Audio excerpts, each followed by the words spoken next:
Hi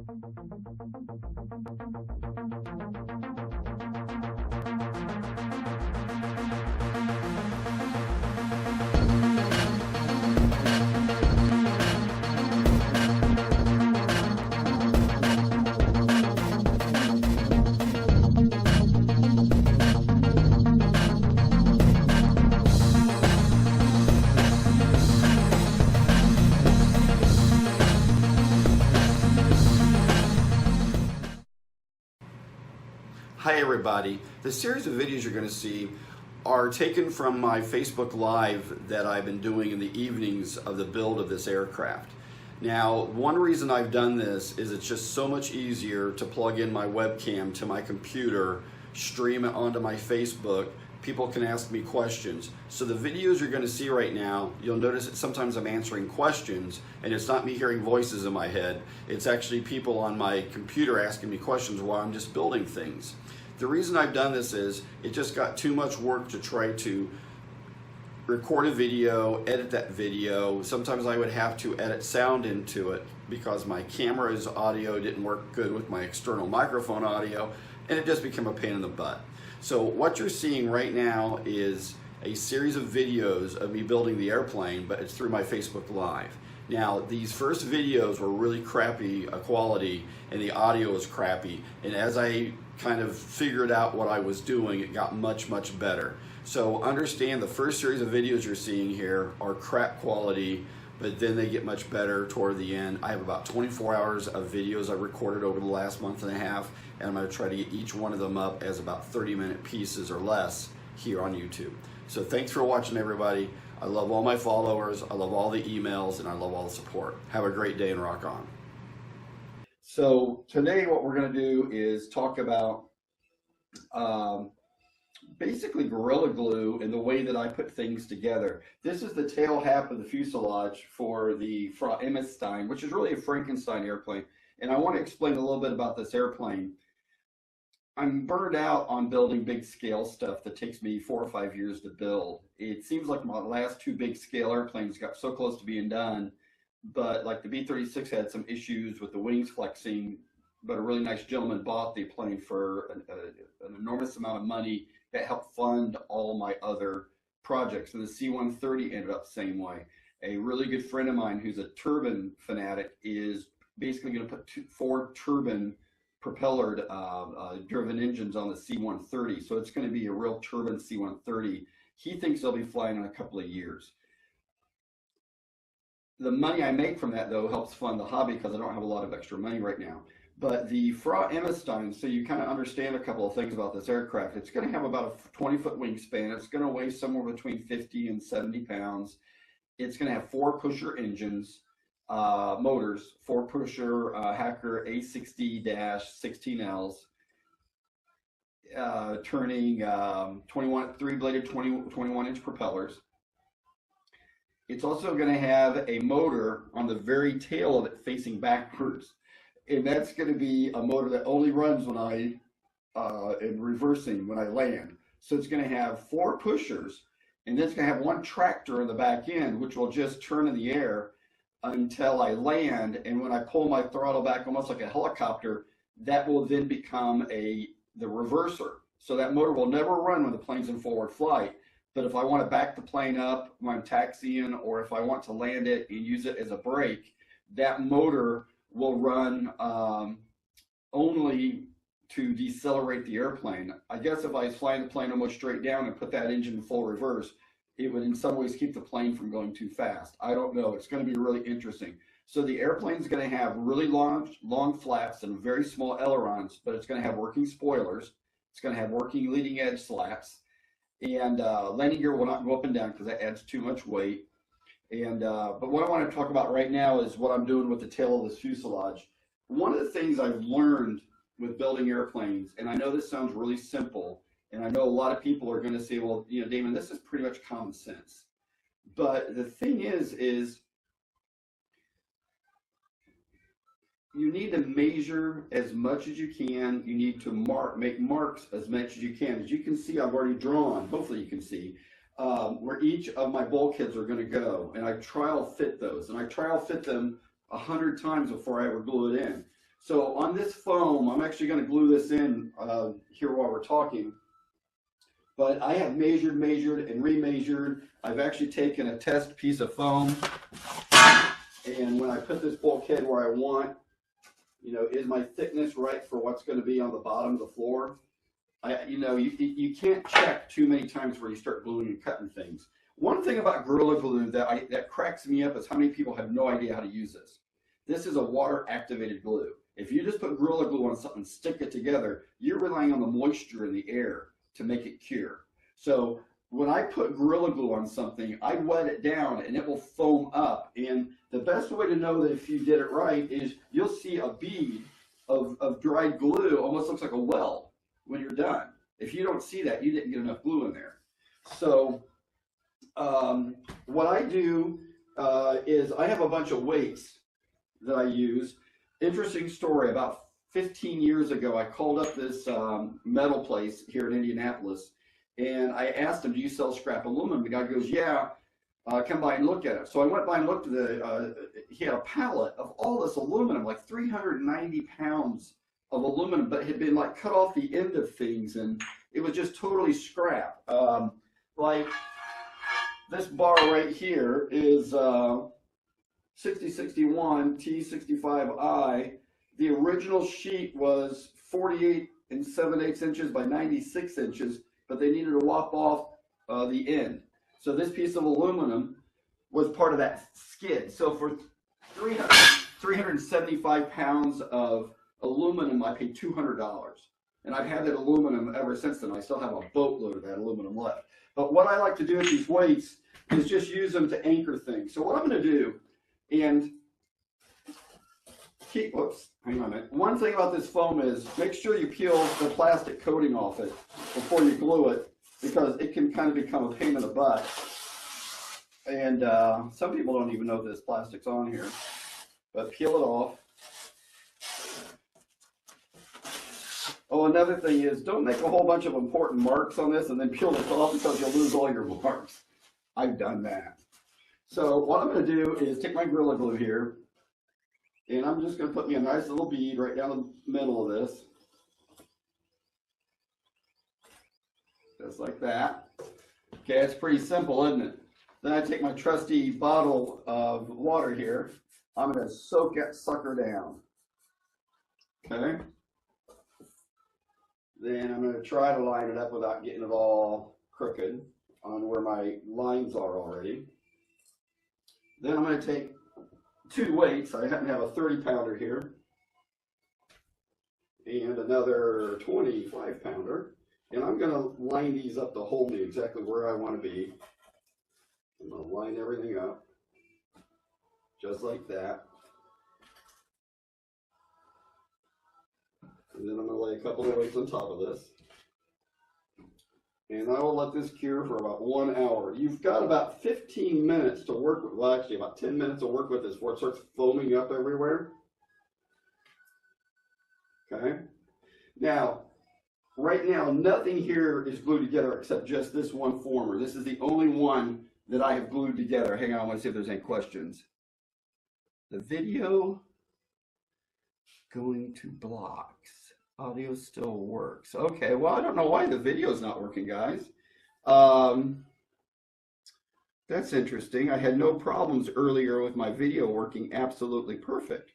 So is the video still choppy, guys? Anybody want to post?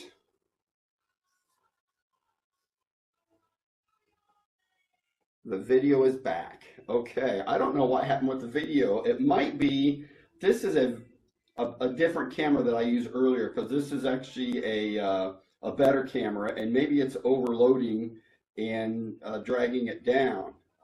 It's good now. Okay, so hopefully you heard all the audio, and I'll probably go back to using my iPhone for video because it was pretty flawless. I'm not sure what happened with the video. That's really strange. So as you notice, there's holes in this. This is for my joiner tubes, and which is going to join the rear and front of the fuselage. Once that's put together, I may go ahead and epoxy and just leave it together forever. But to get it out of my basement, I can't have it as one really long piece. It pixelated for a while. Now it's good. Okay, it must have been Facebook, or I don't think it's my Wi-Fi because I have like rocket-powered Wi-Fi in my house. Um, that's really strange. So, and it could be Facebook. We'll find out when we play this back later on. If it doesn't do that, it could have been something with Facebook. I have no idea. Um, Another little FYI, I'm actually taking vacation for the next week, so I'll be able to do a few of these this week in the evening. I'm going to get an awful lot on this done. My goal this week is to get the fuselage 90% done. The fuselage will end up with 1.75 ounce glass cloth over all of it so I can paint it. I don't want to just put a latex on the fuselage. I actually want to put a fiberglass base down with the West System epoxy resin, but I want to use the lightest possible glass cloth I can put on there, which is 0.75 3/4 ounce cloth. Okay. Now, when I start looking at the rest of my bulkheads here that I'm going to put in, I needed to have this taper here. But that taper, though, needs to also be the thickness of whatever the floor is going to be. The doors on this right now, I have no idea yet how I'm going to do the doors, because this is the floor. We're looking, of course, at this upside down. I hope you all realize that. But if we look at where the floor is going to be and where this door is, if it's like a C-130, this door's got to open up and it's got to line up so it would be kind of like the ramp. Or I could have doors that swing out like this, but they might impact the ground when it's sitting on the ground. I have no idea. I may just leave the door off this airplane because it's just going to be such a Frankenstein weird airplane. I have quite a few buddies wanting me to make this a big V-tail. And I don't know if I have the guts to make it a V-tail because of all the weird things. I've made 2 V-tails, and the amount of tweaking that you have to do in the mixing to get the proportions of rudder and elevator mix to work right are really a big pain in the back. I mean, big pain. So I need to, I guess, kind of figure out how that tail section is going to be. But I have some friends, you know, if the tail's this big flat, you know, fuselage, big flat piece, then having 2 big V's coming up out of it, I just don't know if I have the guts to do that, because I don't want to build this airplane and it be a turd just because of that tail. So right now I had a H tail, kind of like a B-24, but I've kind of ditched that idea, going back to a traditional, almost like a C-130 tail. But I don't know until I get to the tail. So just so you know what this fuselage is going to look a little bit more like, we've got this bulkhead here, this bulkhead here. So all of these are going to make up this tail. I want to have this tail done by tomorrow night. I really do. I mean, my plan is to get this completely done by tomorrow night, and I can start trying to align the joiner tube and all the pieces that is going to mate the front and rear of the fuselage. But essentially, this is what it's going to look like. As you can tell, there's a lot of cubic volume in this airplane. I have no idea. I may put some lightning holes in this stuff, but the amount of foam you take out of it is it's negligible. I still don't have ideas what I'm going to do on the door. Oh, one thing I am going to do that's really cool that I like is bought this aluminum, okay, this angle at Menards, you know, Home Depot, wherever. This is going to go down the bottom back of the fuselage, basically, and this is going to be the hard points that my landing gear blocks will connect to. It will split, of course, right here where the front and back of the fuselage split, but this is going to give me the strength I need to distribute the load of the landing gear throughout the airplane. I just don't want to try to glue a couple of blocks of wood into the foam and have those blocks rip out. So this will actually have studs. I'm going to drill holes in this and have studs sticking up that the landing gear block, and the landing gear for this is really cool, guys. You're going to really love it when you see what I've designed. The best way I can describe it is there's going to be fiberglass rods that come across the bottom that are going to be like torsion rods, okay? There's going to be an arm coming back off that torsion rod that the wheel will be on. On the other side of it is a little hook that a bunch of rubber bands can go on, and the rubber band actually helps support the extra weight of the torsion rod. So basically it's going to have a 2-wheel truck on an arm coming to a shaft, which is fiberglass, 1/2-inch rod. then it will have another truck of 2 wheels. So the plane will have 8 main wheels, 4 trucks of 2. Okay, and they will all pivot like this. It's going to be fixed. It will not retract. It adds too much weight. This plane's already going to be a monster, and it should fly like a glider. But I want it to. I want the systems to be in the spoilers, the leading edge slats, the flaps, that single engine that's going to be a reverser. And if you, I wish I had one of my models in here. If you're confused about that 5th engine, imagine the airplane.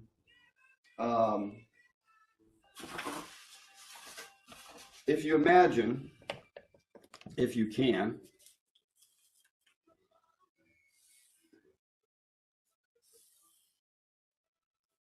okay, so hang on, let me make sure you can see this. Nose of the airplane, tail of the airplane. Okay, airplane's going to have 4 pusher props. They're going to push it. Okay, this is the nose. This is where all the people sit. Okay, it's going to have those wheels, like I told you, they're trailers. It's going to have 1 2 truck nose gear. I mean, 1 truck with 2 wheels, no gear. But in the back of the airplane up here, there's going to be 1 engine facing backwards that only runs when the plane lands. When it lands, it's a reverser. Or if I'm in a big, like, steep power dive and I want to run that full throttle, I might be able to slow the airplane down in a dive. I don't know. We'll see.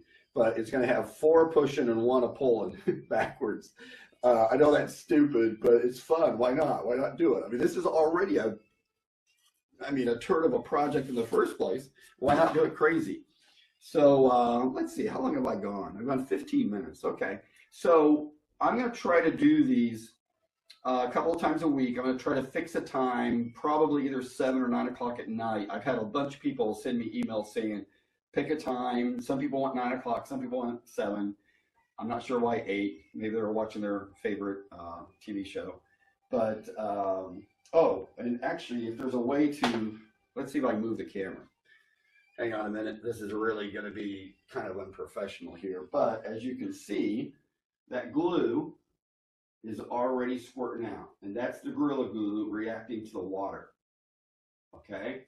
And if you look at both sides here, if I can stretch the camera without turning it off, okay, that looks almost like a weld. But once that cures in about 2 hours, it will be really, really strong. Sorry about jerking the camera around.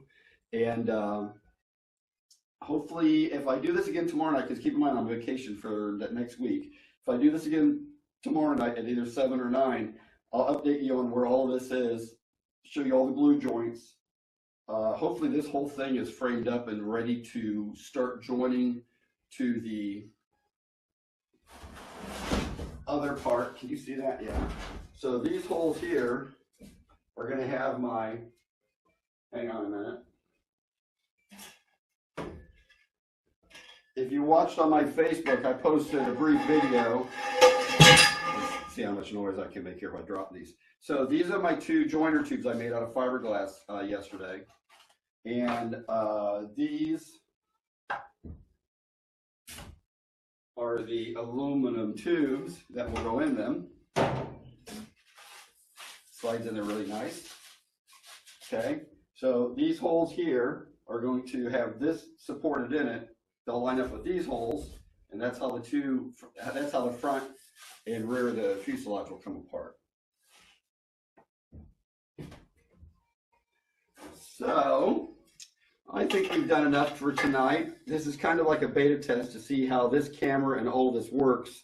Hopefully, I'm going to try this camera again tomorrow night, and if it doesn't get twitchy on us, I'll probably use it. But if it gets twitchy again, I may stop the broadcast, go back to the iPhone, and then restart it. It just depends on, you know, how it works. So if you're coming on late right now, I'm going to post this video so you can watch the whole video.